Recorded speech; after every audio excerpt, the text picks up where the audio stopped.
les volcans crachaient du feu et grondaient fort, sur notre planète vivaient alors toutes sortes de dinosaures.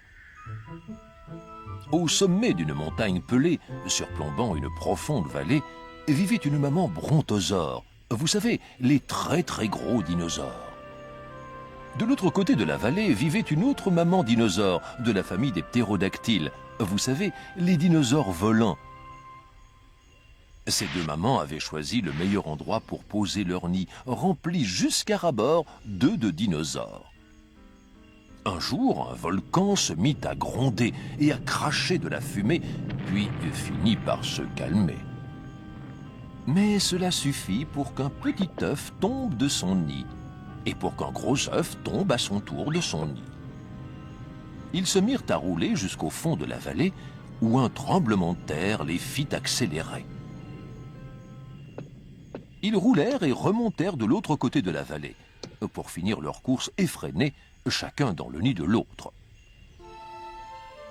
À leur retour, les mamans, surprises, virent que dans leur nid, un de leurs œufs avait changé de taille.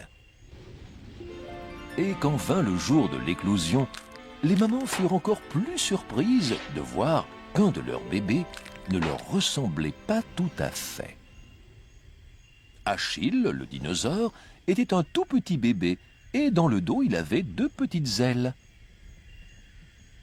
Quant à Léopold, le dinosaure, c'était un vrai trésor, mais il avait une grosse tête et des pieds gigantesques.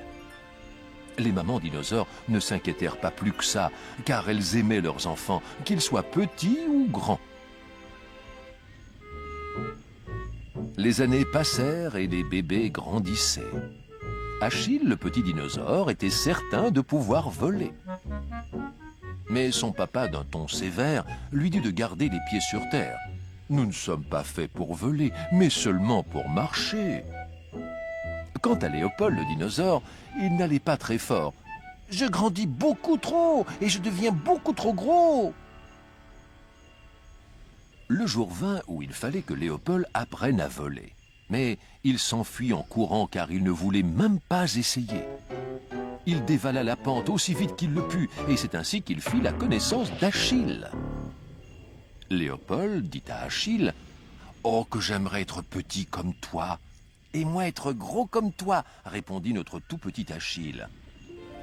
Achille réfléchit un instant et Léopold en fit autant, quand soudain ils s'écrièrent « J'aimerais tant être toi !» Ils devinrent de grands amis, et à la fin de l'après-midi, les parents à leur retour les trouvèrent en train de jouer.